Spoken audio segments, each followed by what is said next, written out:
Hello and welcome back to the channel. So you join me here.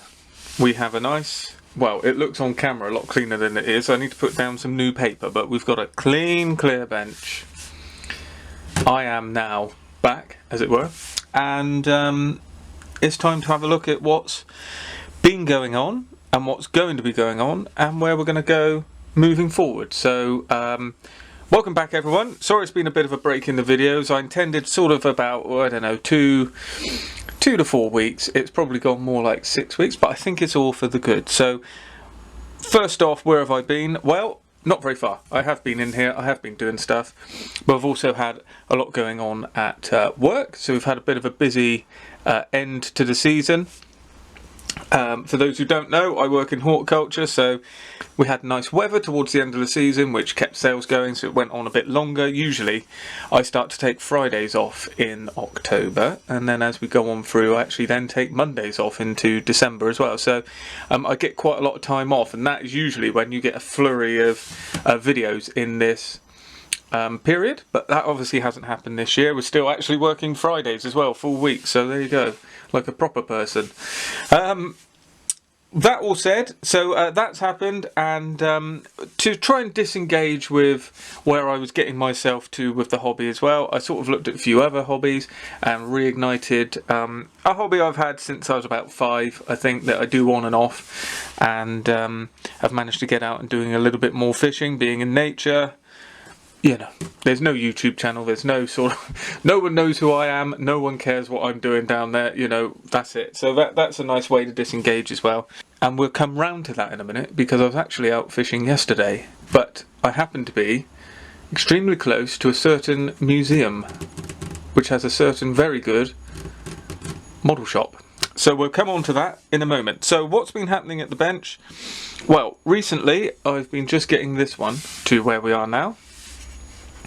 And this is a very nice kit. So this is from the Edward Eagle's Call box set, which in my understanding, unless you get over trees direct from Edward, it's the only way you can get their new Mark 5C at the minute, Spitfire.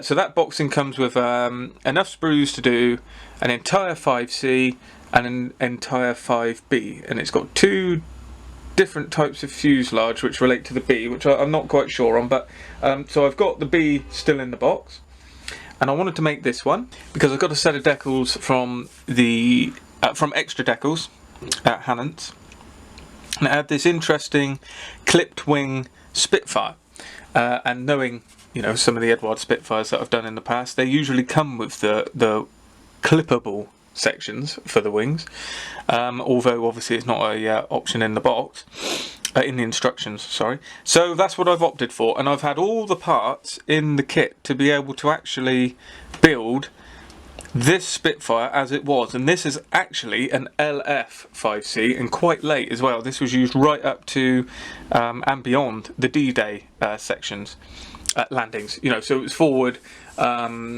operations. Not sure what it was doing, but it was certainly out and about, and just after this moment it had the D-Day stripes put over it, covering right up back to here, and it just basically left the J and that sort of thing. But I wanted to depict it just before, and the Extra Decal set gives you both options. It gives you the chalked on bits that go on after the D-Day stripes, or it gives you all the markings that get obscured by the D-Day stripes. So on this one, all of the actual markings are from Extra Decal, and then the stencils are from Edward. So just to have a bit of a closer look, you can see that it's all going on very well. There's a bit of a love-hate relationship I've got going on with the Edward Decals at the minute, but nevertheless it's okay, I think. Now, shock horror, I did gloss coat before I put these on, and then I've sort of moved on around as well. So now you could have actually done these, not to get into this because I honestly don't care, but whether you gloss coat or not, I've found that with Extra Decals, they do have a few niggly issues that come with them, and I have found that my best way to go about those is over a gloss coat with micro set and sole. They respond extremely well to those, and I've tried all of the other setting solutions. I'm looking now, I've got Mr. Mark's off. Well, the only ones I don't have is the Tamiya ones, because I can't seem to get them very easily here. But I have found that if you put microset down over a gloss coat and put the extra decal on, they will adhere very well. You can do it on a non-gloss coat, a smooth paint surface, whatever you want to call it, but I have found, I have tried this a lot, and you know, you feel free to go out and try it yourself. They don't adhere very well. They don't bite in. They don't seem to get that stickiness as much as they do on a gloss coat. But that's just what I've found. So everyone can do it their own way. Now, the main issue I've had with these is trying to get the decals over the raised rivets here, which are nicely depicted, but a little bit of a pain. But I think they've gone down, and I did, after saying all of that, I did then start using Solvaset. And a little trick, if you're ever wondering why Solvaset isn't doing anything, you know, if you put Solvaset on your roundels underneath, and then you go, right, I'm going to leave that overnight, and you put the plane like that, there's one crucial aspect that is not being applied, and that is gravity. So, if you really are struggling to get decals to go down, what I tend to do is put the setting solution on. If I'm going to leave, so if I'm going off to work, for instance, I would do it in the morning. So I'd say, right, I'm going to do this side of the fuselage. I will put the solution on, and then pose the model like that, so that gravity is helping them sink in. Simple thing, something that most people may do, but you know, it's one of those things that until you're told, it's almost too simple to think about, and that tends to help very well. Now, where these are now, I would usually go on to the next step, and I would start trying to cut them into the panel line so I don't think they're in where I want them to be, and then I'd actually go over with a riveter and try and get the rivets to come through. I'm not doing that here. Solvaset has done a pretty good job. We've got half the rivets coming through on the large roundels. Most of the other decals are actually showing some form of panel line through. I don't think they're deep enough to take a wash, but you know, this is a table model for a potential, hopefully, group that's going to be coming in the future. So I just thought I'd get this one done. This is going to go on a small base, and something simple, probably a grass field, and then that's going to be one of the Spitfires for this group going forward. And you know, there may be more British aircraft coming down the line, but it's not all official yet, so that, you know, that project may stop before it started, but there you go. If it does get the green light, you'll hear all about it, trust me. So, very pleased with that.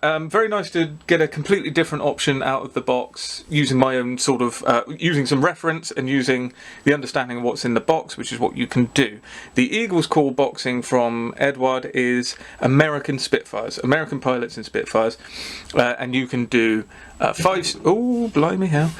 In the box you've got markings for 5C Trops, which are mainly desert ones, and then you've got 5Bs and 5B Trops.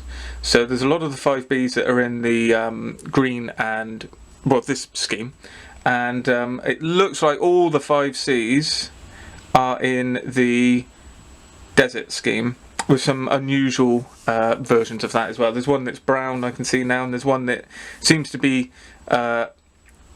might even be green and brown, and it's been overpainted with a dark blue. One of the Malta Spitfires, probably. So, lots of interesting stuff there. I think it's still available, so if you're interested, that would be one worth checking out. So, as I said, I was not too far away from the Tank Museum yesterday, and I thought, well, we were doing some fishing, me and a friend, and I figured, well, we were not very far, so if we left half an hour early, it was, oh, the wind, I tell you. England's getting hit with a little bit of a storm today. Actually, it's happening outside, and we were just on the front of it, and it certainly was extremely cold. But hey, you're not here to talk about fishing, we're here to talk about models. So I went and picked this one up. This kit I saw was down there. I don't tend to worry about how much it is. I know you get RRP prices, and you can go online and you can get it £5 cheaper and delivered. Ironically, I could have ordered this from the Tank Museum and had it delivered, and it would have been cheaper than what I paid when I went and picked it up, because they had a discount on the website. Regardless of that, I don't tend to worry when I'm getting stuff from the Tank Museum. I tend to try and actually pay RRP, because I just think I don't put any money into their fundraising or anything like that, but I think, well, if I go and buy a kit from them, that's got to help in one way. So that's why I do that. But this was £39.99. From what I can see, you can pick it up for around £35. Now, why this? Why this indeed? First off, if you don't know about CSM, this kit warrants its own review, which I'm going to do, because it is quite an incredible kit. So I'm not going to get into that here. I'll do a review very quickly after this video, no doubt. But what this has leads on to the next step of this kind of what I'm really planning to talk about with this video, and that boils down to these schemes. Now, obviously, as always, the nicest scheme in the box tends to be the German one, which is on the box front. It's actually released cleverly, I would say, by CSM with the German designation, which I imagine will sell a lot more than if you lead with the Italian designation. If you don't know what this is an Italian armoured car which actually saw service. This is a slightly different variant. It's got additional parts to it, but the initial version of this car saw service late in the First World War and all the way over to the Second World War. And what's interesting for me is it also ended up in the Spanish Civil War.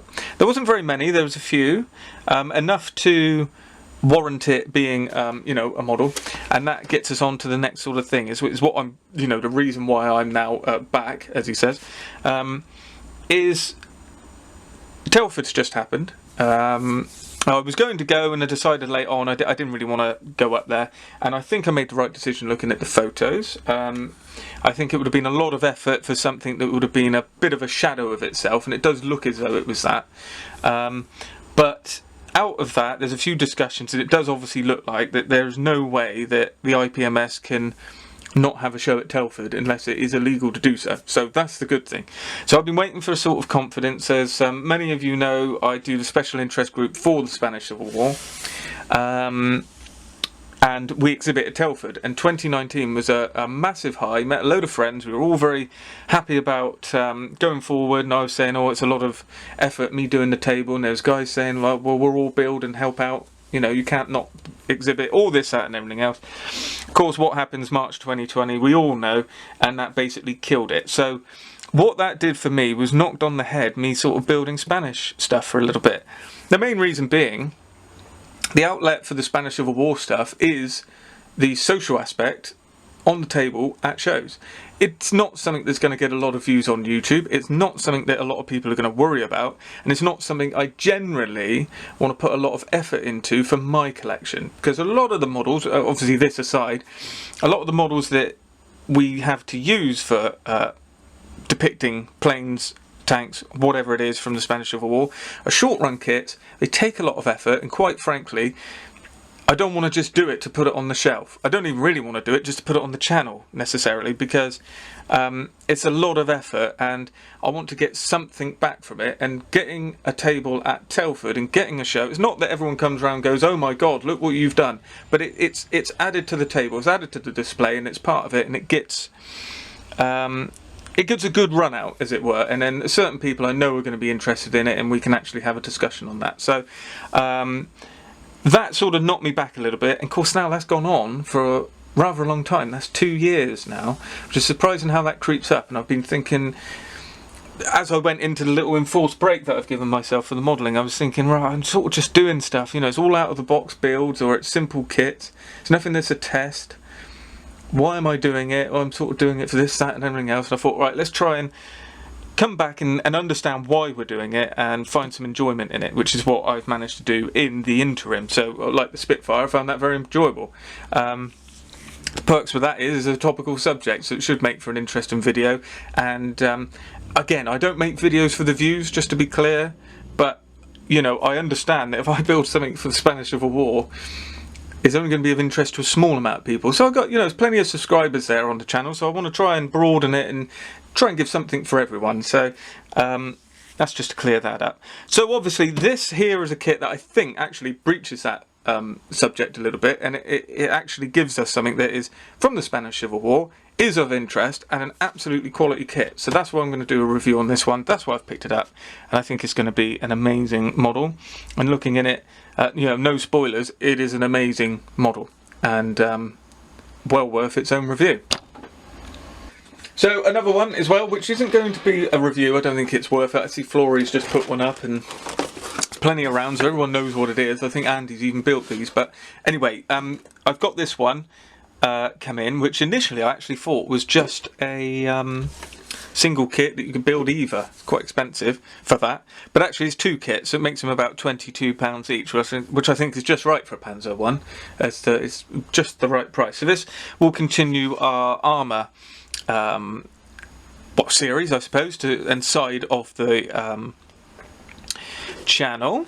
Now, there was just a couple interesting things I noticed here, as I think compared to the 1/16 kit, which again, let's not forget, I do have the 1/16 Panzer 1 Breda of TACOM and Ammo, which is going to be built as part of this new wave. So just, bear in mind, you will see a 1/16 tank. That's my promise to you. And you'll see that finished before 2022 year is out. There you go, because it's going to go to Telford. So there we are. Now what it looks like they've done here is actually corrected one of the issues that's in the 1/16 kit. So it's going to take a little bit of looking at. Not that I would tend to worry too much, but I know that the wheels aren't quite correct in the way that they've got this. There's like a hub, internal hub. And they were depicted a little bit strangely on the 1/16 kit, but the fact that those etched metal ones are there leads me to believe that we probably are correct in this set. So just a little skim reading version of what's the difference between the Panzer 1B and the Panzer 1A. Well, one is a little bit longer than the other, so left is the A, right is the B. Terrible glare here, isn't it? So there's a bit of different. There's an extra road wheel. There's a little bit more, little bit of changing around on the exhaust system, and the idler wheel is raised up rather than being on the ground. We've got, what else have we got? Yes, link and length tracks, which I think is the way to do that on a Panzer 1. I think that saves a lot of mental anguish. And yeah, it looks very impressive. So obviously they've got the same turret, so there's no change there. They've got the same wheels, they've just got more of them. And we've got photo etch, we've got copper wire rope. I just think TACOM have missed a trick here, whereas we've got about 8 schemes that are all the same. They have correctly depicted the early war scheme, so it is green and grey. They're not grey all over, brown and grey, sorry. This is what they were. But they have missed a trick. They could have put a couple of Spanish ones in, because when you've got 8 schemes that are all the same and all that changes is the numbers, there is differences obviously between Poland and France. Those two are Polish, and then when you get into France they start changing the white crosses, because it's a bit of a target really. It's like painting a target on the side of the turret. So they put the black it's Bodkin Cruise, is it? Something like that, crosses. And they get rid of the yellow ones as well. So you've got some Polish schemes, you've got some French schemes. I suppose what might be happening, well, as we're here, let's do it. So, yeah, here we go. So these are the sort of schemes that you get. So you've got terrible glare, Jason. How do we get rid of that? What's doing it? That one. There we are. So we've got a Polish scheme there. And so these are, oh hang on, we started with the B's, never mind, we'll continue as we carry on. We've got another Polish scheme, then we've got a French scheme, so there you go, yellow numbers and the black line and the crosses, and then we've got another French scheme, and then similarly when we get into the Panzer 1, so it isn't what I thought, because there is a desert scheme. So we've got Polish, well, nice aerial identification, I must admit. Then we've got French there, as you can see, the crosses changed. That's what I'm trying to make the point of, see? And then we've got a desert scheme. Personally, I would say this, but what I think they've missed out on is adding in some Eastern Front schemes and some Spanish schemes. They could have really mixed it up, because the Panzer 1 really goes for a very long time. It could have even done a pre-war scheme if you wanted to. Why not? You know, a 1938 scheme. Because the early ones actually look very much like the late schemes of German tanks, where they got green, brown and dark yellow. It's just different variants of each colour, really, and it's done a little bit differently, and I think the base is possibly green, but it could also just be the yellow base as well. But it's a richer red, brown, it's a richer green and a richer yellow, which is the very early scheme, which was up to 1936, so they could have added a German scheme and a Spanish scheme, because all the Spanish tanks wore those colours. And then as you went through, you could have had your grey and brown ones up to France, and then you could have had your grey into Russia, and even snow, desert, the whole lot. But we do get a desert scheme, obviously. But nevertheless, we do have two completely new tooled kits of the Panzer I Aussie and the Panzer I Aus B. I will be doing these, definitely one of these, well, definitely the B in Spain. That's why I got it, because I can't get the B. The only good B that is around is the Dragon one, and that's tough to get. So then I'll decide what I'm going to do with the A, because I've already got an A in Spanish colours, and I think it's probably good enough to carry on. I've got another A by TriStar as well, and Hobby Boss. So that could be Spanish. So there's a lot of ways that we can go with this. So I might mix it up and do possibly quite a late A, because these things were knocking around much later than they deserve to be. So I might have a look. Might do a desert one, don't know. We'll have a look. But certainly I'm going to be doing a B as a Spanish Civil War tank. And then we'll finish off this video just with what's literally coming up on the bench next, which is this one. I've been wanting to build this. Again, sort of slowly coming back to it, so don't want to bite off too much in one go. So I'm going to get a kit that is obviously going to go together without issue. Same old thing. It's a shame with the Tamiya Decals. I really wanted to do this scheme. I thought it was fantastic, and I want to do a trop anyway. Of course, it's got the cannons, the trop, and the drop tank, and I just think stunning. But the decals are going to be a problem. I could get masks printed, but you know, before I made that decision, I've actually gone out and got some extra decals. So we'll be doing quite an interesting scheme. He says I should be more prepared than this. Anyway, there's the decals, which are nice. These are printed by Microscale, and they're alright. Again, same old thing with extra decker decals. I will be going down the same route of glossing, etc. Now, what I'm going to be doing here is this one. It's got a little bit of, not confusion, but this scheme seems to have come from a photo that was sold on eBay. So therefore, you know, if you didn't see it at the time in the listing, it's pretty hard to track down now. So kind of doing this in the blind, but I've been asking, working with Paddy he's found some from JG77 that were based in Italy at the same time, and they're all wearing certain things. So they've all got trop filters. They've all got the two bulges down the side there, which he did tell me what they were for, and I have forgotten. And then we've been able to track down a few other things, like having the aerial and the circular antenna on the top of the back of the fuselage, and the shortened aerial mast. Oh dear, it's been a while. I'm struggling here, but it's got a very interesting scheme. It's got this kind of snake.